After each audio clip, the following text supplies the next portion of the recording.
Bismillahirrahmanirrahim.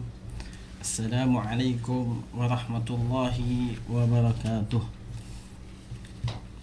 Bismillah, walhamdulillah, wassalatu wassalamu ala sayyidina Rasulullah Muhammad ibn Abdullah wa ala alihi wa sahbihi wa man wala wa la hawla wa la quwwata illa billah. Subhanaka la ilma lana illa ma 'allamtana innaka antal alimul hakim. Rabbi zidna ilman wa yaqinan warzuqna fahman. Allahumma aghnina bil ilm wa zayyina bil hilm wa akrimna bit taqwa wa jammilna bil afiyah. Amin ya rabbal alamin. Alhamdulillah. Amma ba'du. Alhamdulillah, segala puji bagi Allah Subhanahu wa taala yang telah masih memberikan kita nikmat, yang masih telah memberikan kita rahmatnya, anugerahnya, nikmatnya, tak henti-hentinya Allah berikan kepada kita. Maka patut, wajib bagi kita untuk senantiasa bersyukur kepada Allah Subhanahu wa taala atas segala nikmat, anugerah yang Allah berikan kepada kita. Syukur bukan hanya sekedar mengucapkan kalimat hamdalah, alhamdulillah, bukan hanya sekedar mengucapkan alhamdulillah, tetapi syukur yang hakikatnya, sebenar-benarnya, sebetul-betulnya syukur, yaitu membuat menjadikan fasilitas nikmat yang Allah berikan kepada kita sebagai alat untuk beribadah kepada Allah Subhanahu wa taala. Contoh, Allah berikan kita nikmat mata, maka gunakan nikmat mata ini untuk memandang hal-hal yang dicintai oleh Allah Subhanahu wa taala, memandang yang perbuatan yang dicintai oleh Allah Subhanahu wa taala. Allah begitupun Allah kasih nikmat telinga, maka gunakanlah nikmat telinga ini untuk mendengarkan sesuatu yang dicintai oleh Allah Subhanahu wa taala. Begitupun Allah kasih nikmat lidah, gunakanlah kalimat-kalimat yang baik keluar daripada lidah ini. Allah kasih nikmat tangan, Allah kasih nikmat kaki, gunakanlah suatu hal-hal yang mendatangkan ridhonya Allah Subhanahu wa taala, maka itulah yang sebenar-benarnya syukur kepada Allah Subhanahu wa taala. Semoga kita semua mendapatkan predikat dijadikan oleh Allah Subhanahu wa taala hamba yang senantiasa bersyukur kepadanya. Amin Allahumma amin ya rabbal alamin.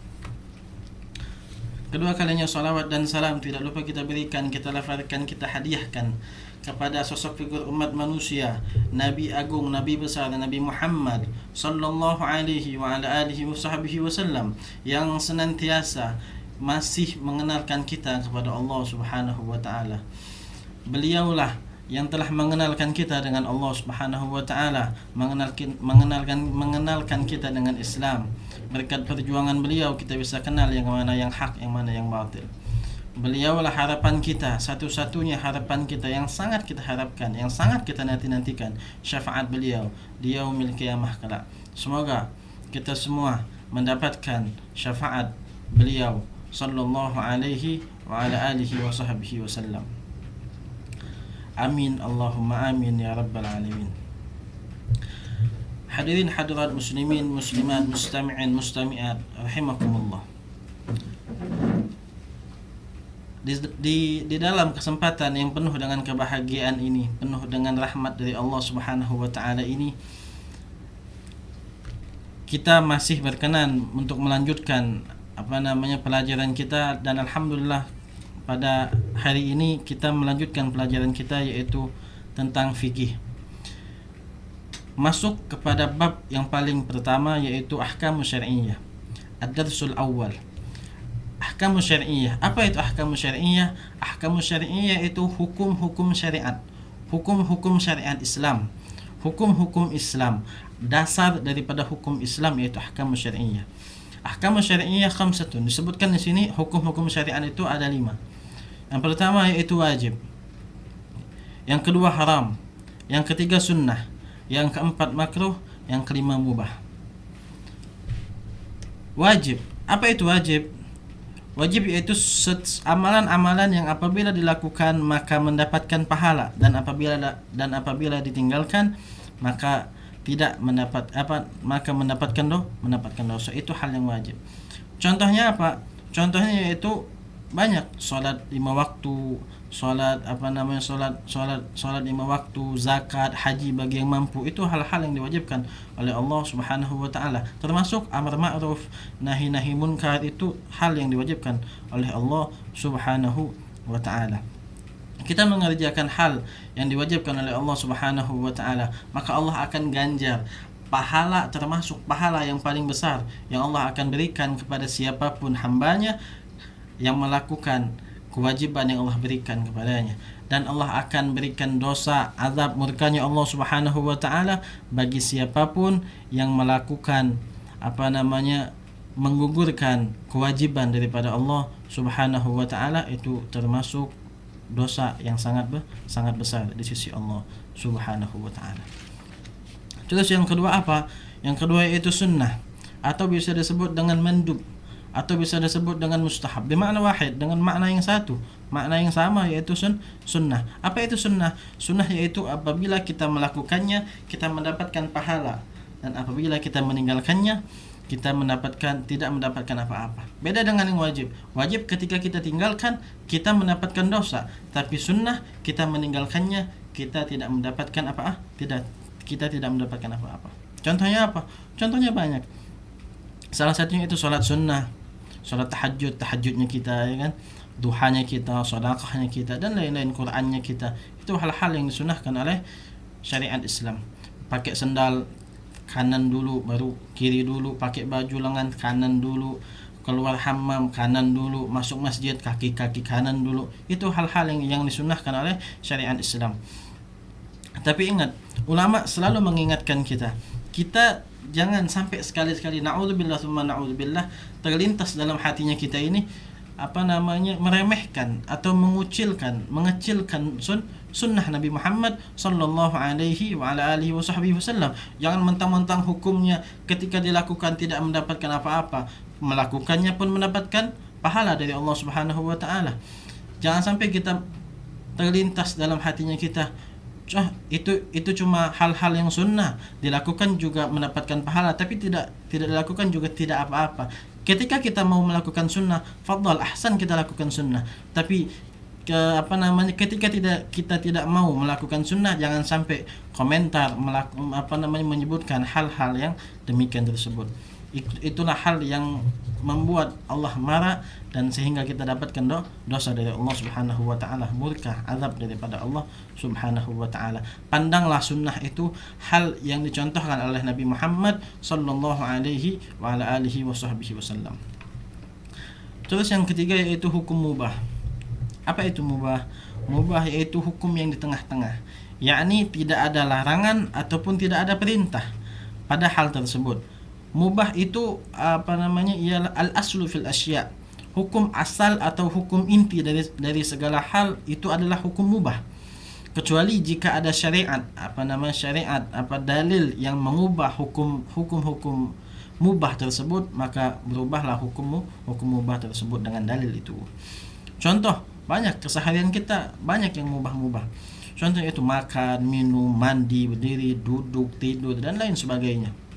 Itu hal-hal yang mubah, yang tidak ada nilai apa-apanya.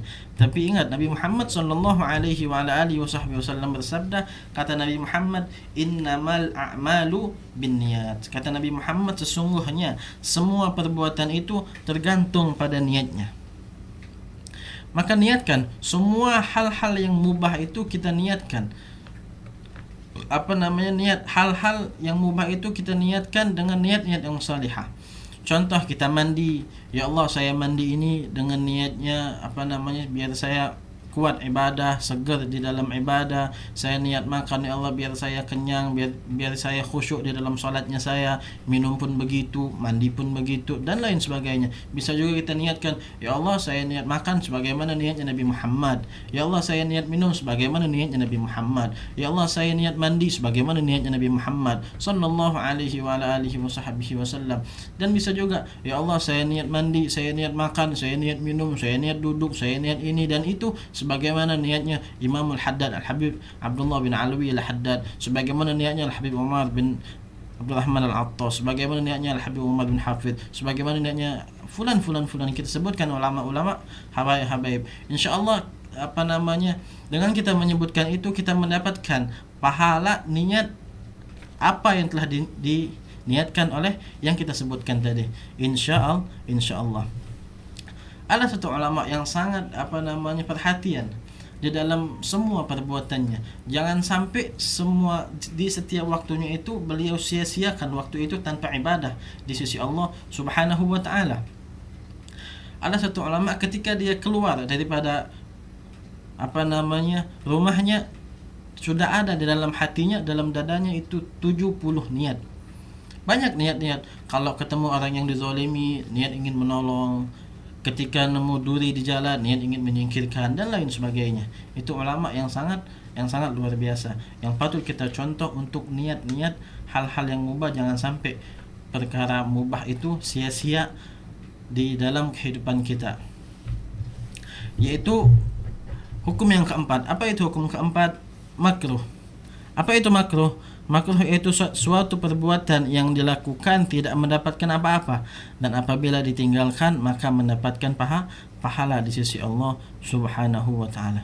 Makruh itu perkara yang diminta oleh syariat untuk ditinggalkan dengan permintaan yang tidak mengharuskan atau mewajibkan. Contoh makruh ini memberi atau mengambil sesuatu daripada orang lain dengan tangan yang kiri. Itu termasuk makruh. Pakai sendal kebalik, pakai baju kebalik, itu hal-hal yang dimakruhkan oleh syariat Islam. Dan makruh ini akan mendapatkan pahala di sisi Allah Subhanahu wa taala ketika kita tinggalkan dengan niat taat atau patuh daripada hukum tersebut. Contoh, seperti kita makan makanan yang berbau, contoh jengkol ataupun pete yang berbau-bau dan yang lain-lainnya. Itu hal yang dimakruhkan oleh syariat. Makan makanan yang agak berbau. Nah, kalau kita meninggalkan makanan-makanan itu dengan dengan alasan kita tidak doyan atau kita alasan enggak suka dengan makanan itu, maka kita tidak akan dapat apa-apa dari Allah Subhanahu wa taala. Tapi kalau kita niat, oh ini makruh, oh ini suatu yang yang dimakruhkan oleh Allah Subhanahu wa taala, saya ingin dapat ganjaran balasan pahala dari Allah Subhanahu wa taala, maka saya tinggalkan ini. Nah, di situlah letak kita mendapatkan pahala dari Allah Subhanahu wa taala. Terus lanjut yang kelima, yaitu apa? Yaitu haram. Hukum haram yang kelima atau yang terakhir. Apa itu haram? Haram yaitu suatu perbuatan yang apabila dilakukan mendapatkan dosa dan apabila ditinggalkan mendapatkan pahala. Contoh, banyak riba, zina, namimah, membunuh, menumpahkan darah sesama muslim tanpa hukum syar'i, dan banyak contoh-contoh yang diharamkan oleh Allah Subhanahu wa taala. Dan ingat, pahala meninggalkan haram adalah pahala yang sangat besar di sisi Allah Subhanahu wa taala. Begitupun dosa ketika kita meninggalkan sesuatu yang diharapkan oleh Allah Subhanahu wa taala, itu adalah dosa yang sangat besar di sisi Allah Subhanahu wa taala. Hadirin hadirat muslimin muslimat, mustami'in mustami'at rahimakumullah. Mungkin hanya ini yang dapat saya sampaikan. Lebih dan kurang yang saya mohon maaf. Kepada Allah saya mohon ampun. Semoga bermanfaat bagi kita semua. Wa ma takallamtu illa bimtithalil amr. Wassalamualaikum warahmatullahi wabarakatuh.